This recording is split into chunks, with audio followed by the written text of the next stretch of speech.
Yes, sir. Senator, Congressman, on Cuba, two questions, if you don't mind. One, what is the likelihood that Congress will act on whatever aspects of the embargo they have to act on exclusively in order to take the next step after the president's announcement yesterday? And also, what implications there may be for Joanne Chesimard and others in her similar situation? Well, with reference to the elements of U.S. law that I helped write and that are codified when I was in the House of Representatives, I honestly do not see the incoming Congress at this point in time changing U.S. law because many of us believe that we had a one-way deal. We saw nothing in return. Human rights activists and political dissidents inside of Cuba, some who have gotten messages to me and said, what did we get? What's their ability to peacefully protest in their country and not be arrested and beaten as they are now? What freedom do they have to choose their own leaders? What freedom do they have to assemble peacefully to try to protest with their government? What do the ladies in white, which are a group of women who every Sunday get dressed in white with a gladiola and march peacefully to church because they protest that their sons and husbands are in jail simply because of their political views and are beaten savagely by the regime, what will happen this Sunday and every Sunday after that when people are not watching? So from my perspective, I see no shifting of the law, certainly not at this time. As it relates to Joanne Chesimard, I cannot believe that if this is the deal that the President struck where he basically gave it all, that we could not get someone who killed a New Jersey state trooper back as part of that deal. That's one of the reasons Cuba is on the state lists of terrorism sponsors, because they harbored Joanne Chesimard, and the last time I asked the FBI, over 50 other fugitives from the United States who fled to Cuba as their sanctuary. Joanne Chesimard needs to be brought back to justice in New Jersey. She needs to be held accountable for the death of Werner Forrester. That family has suffered too long. And lastly, why would we ultimately give up someone who was convicted in the United States, in a federal court, in a federal trial, with defense, with all the elements of American justice, convicted of conspiracy to commit murder, which led, that information of that spy led to the loss of 3 American citizens who were shot down in civilian flights in international airspace by the Cuban regime. So we'll give them that back, but we can't get Joanne Chesimard. That is unconscionable. And so I am sure that as I hear the President say that he has instructed the Secretary of State to look at reviewing whether Cuba should be on the state list of terrorism, I'm going to drive this incredibly hard because until Joanne Chesimard comes back, not only should Cuba not be off the list of terrorism because of that and 50 other felons, but at the same time, Cuba had the largest single violation in the world in recent history of UN Security Council resolutions when it stuck in its freighter a MiG and missiles being sent to North Korea. Now, that is amazing that a country that violates UN Security Council resolutions basically and clearly has the intent to help North Korea, which is a national security threat to the United States' interests, ultimately we would take them off the list of terrorism. So Joanne Chesimard, North Korea violation, 50 felons, and the list goes on. I'm going to fight that tooth and nail until we bring her back, until we do justice at the end of the day. Let me say this. I agree with Senator Menendez. I talk to him frequently about Cuban affairs. My votes are pretty similar that we've had since I've been in the House of Representatives. I slightly part from him on there had to be a first step. And while she has to come back here, she has been tried and convicted. And she had killed a brave state trooper. And she must serve her sentence. And I know she's been there quite some time now, but she must serve her sentence. We will accept nothing less. Until that is done, then all the other things have to fall in place. But that has to be a priority as far as I'm concerned. I know Bob has stated that very carefully. It's a very, 50 years. I feel that the policy has not worked of embargo. On the other hand, I don't believe that policy should be changed until there's freedom to assemble in Cuba and to speak your mind. I don't see that happening tomorrow morning.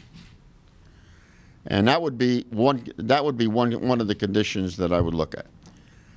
Because we fall into a trap here, I think. China and Russia have violated the very things that Bob and I have been talking about. And yet, we recognize them as nations. We don't call China or Russia terrorist countries. And yet, I have a whole litany of concerns that I have about both of those countries. And what's ongoing right now with Russia, and I know the Senator feels as strongly as I do about what Russia has done in Ukraine. That is preposterous. It is unacceptable. So, on one hand, we must hold Cuba up to a standard, but we must hold other countries up to standards as well. So we're a little bit consistent anyway. I know we're human beings and we're not very consistent, but I think that's important to me. So I see this as a first step only. And the Congress is not going to vote positively on any of this until we're assured tangible evidence is existing that Cuba is changing, not just by mouth, but by deed. It's easy to talk about it. It's got to be done.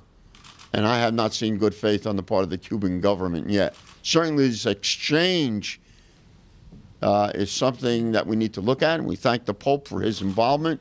I don't bring his name into it to cast a halo over my head or Bob's, but the fact of the matter is the Pope was very concerned about the situation. His involvement very early when he became the Pope is very interesting. This is a different kind of Pope. He's outreaching. He's sticking his nose into things, and that's great for the world. But that doesn't mean we have to surrender our values, and we will not. Let me, since Bill raised something, let me just make it clear from my view. Number one is I'm consistent. I don't know whether our policies are consistent, but I'm consistent. I did not support most favored nation trading status with China. I did not support that status with Vietnam. Because for me, there's a fundamental principle. What does America stand for as a beacon of light to people throughout the world?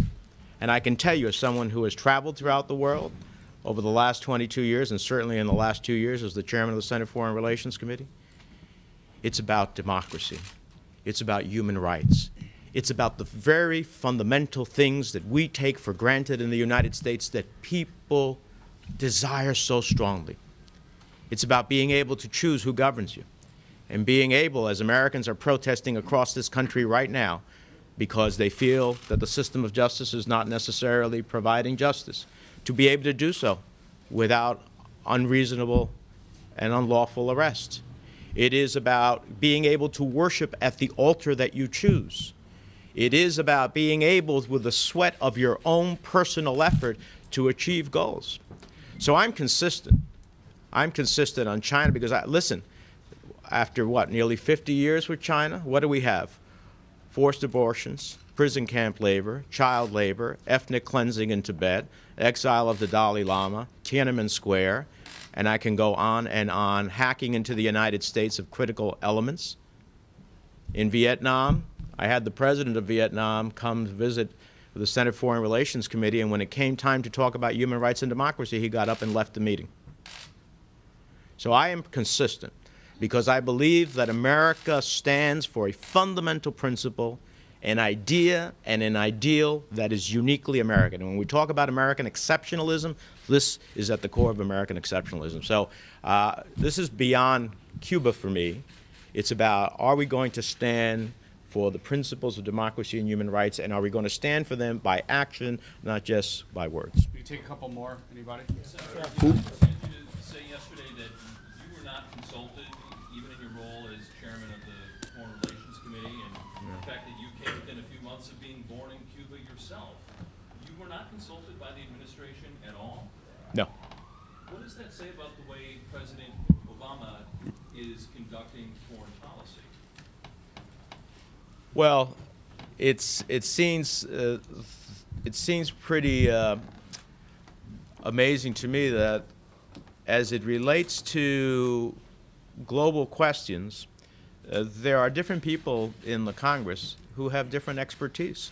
Some of them have dedicated a good part of their life in different parts of the world.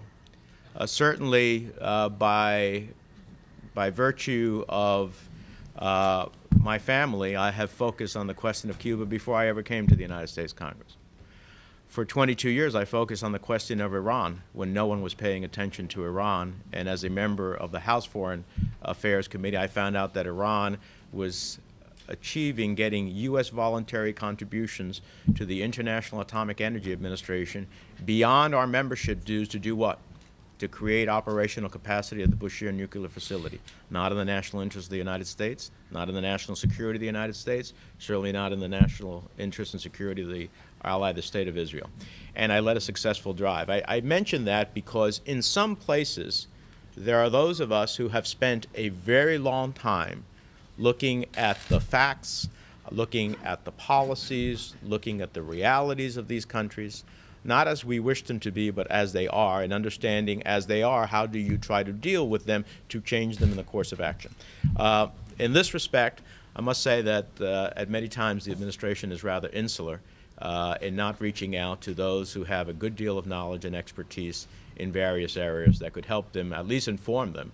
And, you know, I've always viewed that, as I have said to the administration many times, there is a difference between notification and consultation.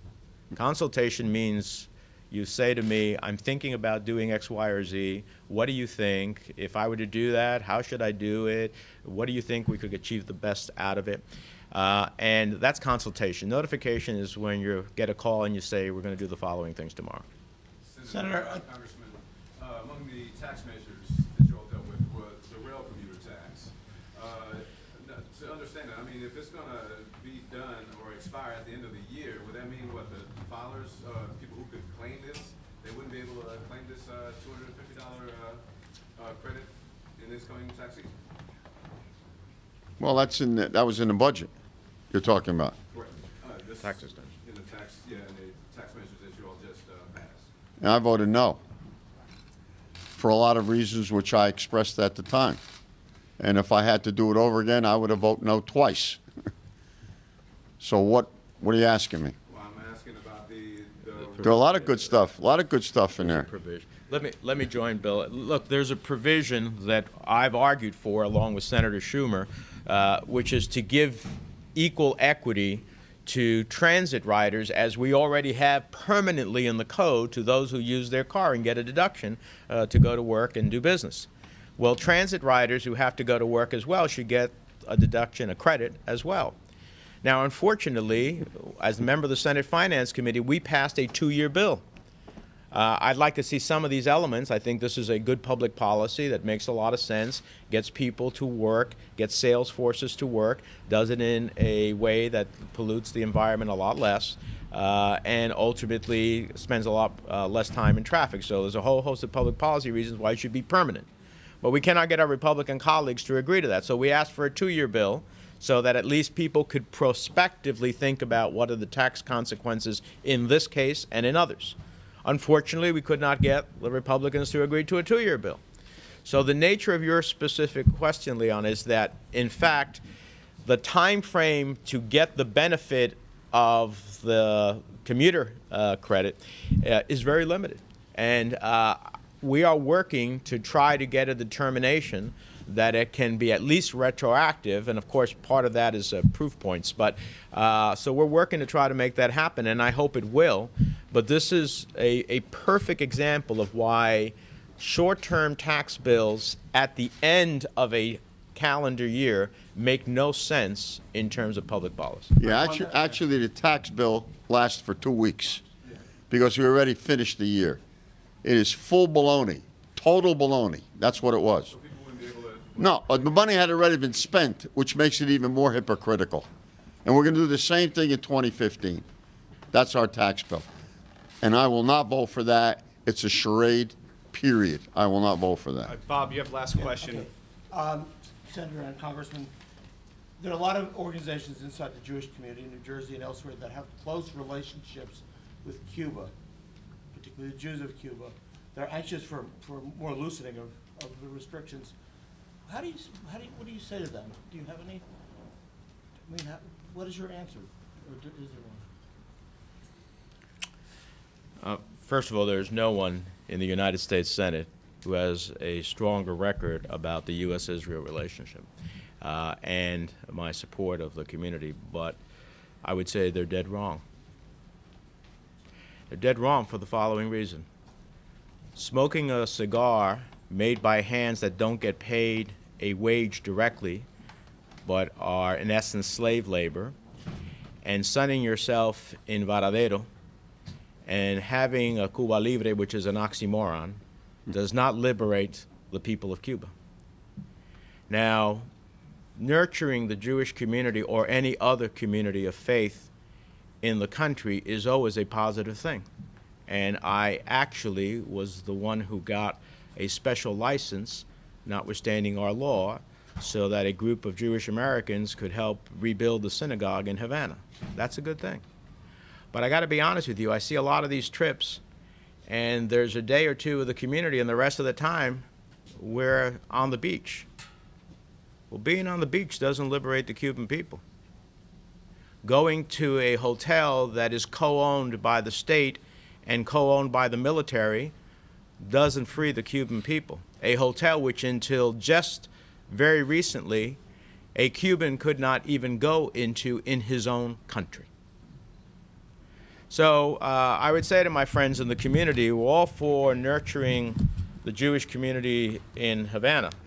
But I have to be honest with you, just as I promote freedom and democracy and Israel's security and its right to be sovereign and secure, I would hope that the community would not only nurture the community in Havana, but be voices of democracy and human rights. When people go to Cuba, why don't they meet with human rights activists, with political dissidents, with independent journalists who are struggling inside of a tyranny to be able to enjoy what we are enjoying here today? But no, that doesn't happen. So there has to be some consciousness here and some responsibility as well if we are going to change the course of events in a real meaningful way. Thank you. I'm going to skip back.